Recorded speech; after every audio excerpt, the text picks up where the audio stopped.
All right. Sasha, you guys have obviously had a lot of success against Indiana since you've been there.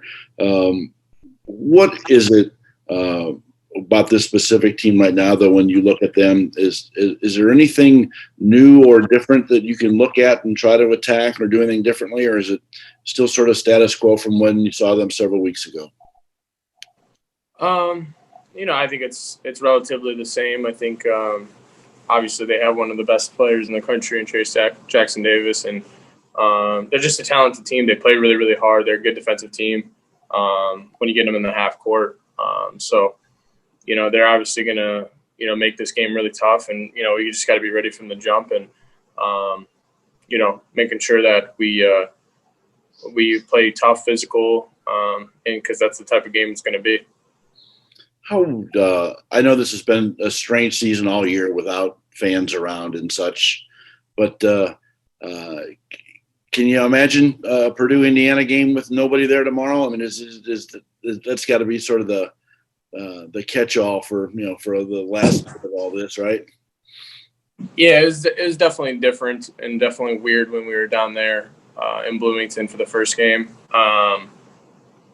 But like I said, I think I said this the first time, but just fans or no fans, it doesn't matter. This is still, Purdue versus IU, and it's always going to be an important, tough physical game that both of us want to win. And it's a shame that fans can't be here for this, this game, this atmosphere, this, just making it that much more exciting when you're on the court. But it doesn't change the fact of this is going to be a great game.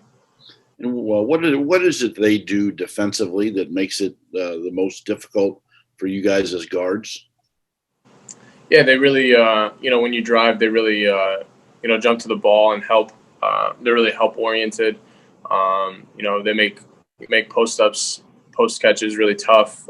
They just pressure you when you get on the perimeter if you're looking to feed it in on the inside.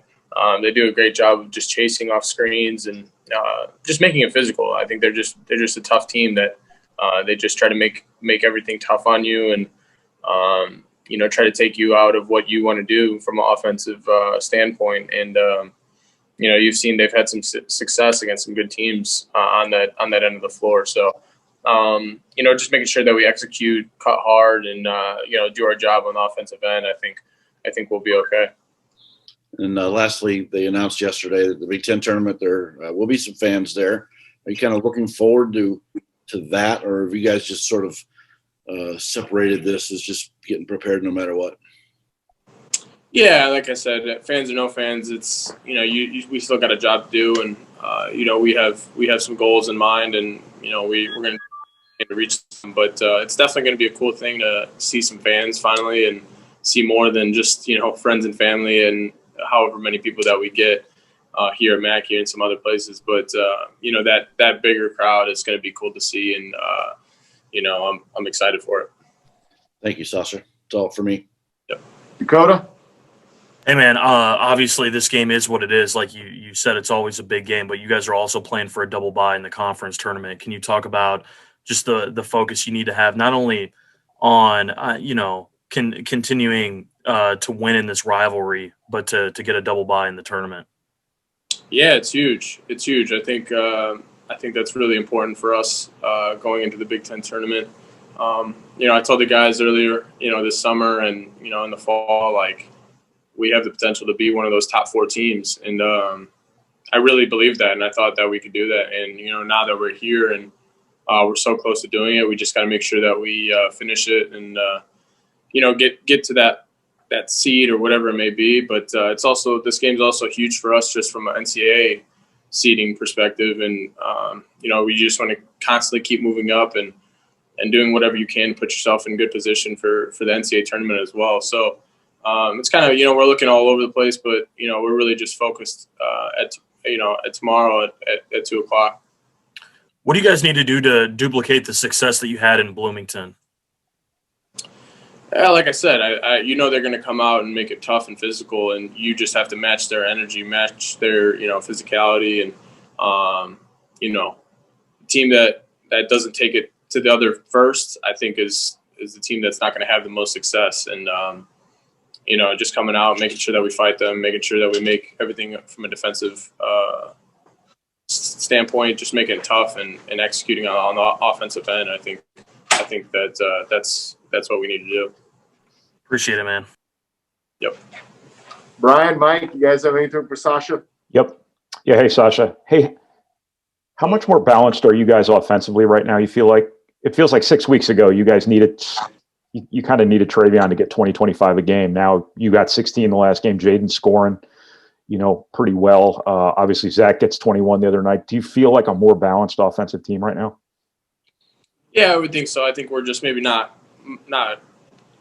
leaning and relying on Trey just to do it all for us. I think, we're just trying to chip in and, whenever we have open angles or open shots or whatever it may be, just taking those opportunities and trying to score. I think, when we do that, we're not so one-dimensional, and we are pretty tough to guard when we have those multiple areas to score in.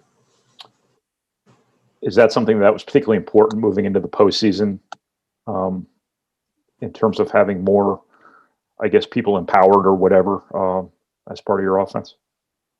Yeah, like I said, it's just, you have multiple people being aggressive, and not everybody's going to get a play call for them, but being ready in our motion offense and just cutting hard. And, we always talk about, like, you mentioned before, like sacrificial cuts and everything. Like, that's an important part of our offense too, that you may not be scoring, but you're making a huge impact for our offense, whether you're setting screens, cutting hard, moving the ball. Like, it's important. And I think you saw it the other night and how multiple people were able to chip in and score for us. I'm good. Thank you, Sasha. Yep. Mike? Yes, thank you, Chris. Just follow up on that. Is the balanced scoring happening by design, or is it just kind of happening within the flow of the game, if that makes sense? We're not – it's just kind of – got echo. No, but it's happening just within the flow of the offense. I don't think we're really doing anything different where we're calling plays or anything for just specific players or anything on our team, but just within the flow of our offense and our motion, I think we're just being really aggressive. I think Jaden's been doing a good job of getting angles to the rim and playing off 2 feet and moving the ball when he doesn't have an opportunity. Travion obviously scoring in the post as well as Zach, and just whoever on the outside, being ready to shoot, knock down shots, and just take any opportunities that are available. The other night you had 8 assists. 4 of those went to Zach.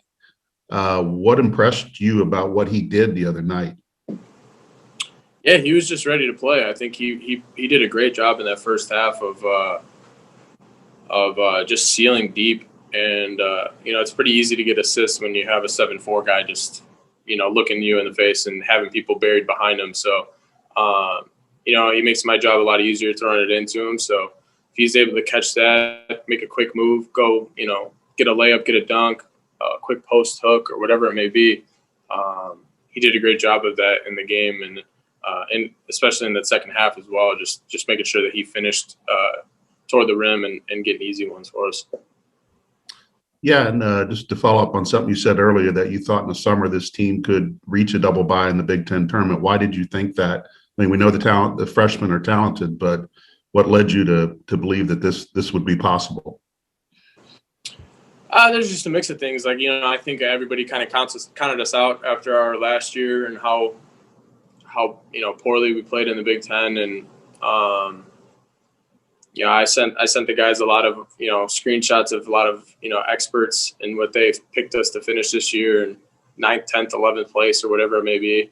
And, just use that as motivation. And I think that seeing people think that we're going to finish towards the bottom of the Big Ten was something that kind of drove us. And we had a lot of talented players, and I knew that from the jump. And, we were just ready to make a change. And I thought we really did that this year. And now we have an opportunity to finish it. And, that's what we need to do.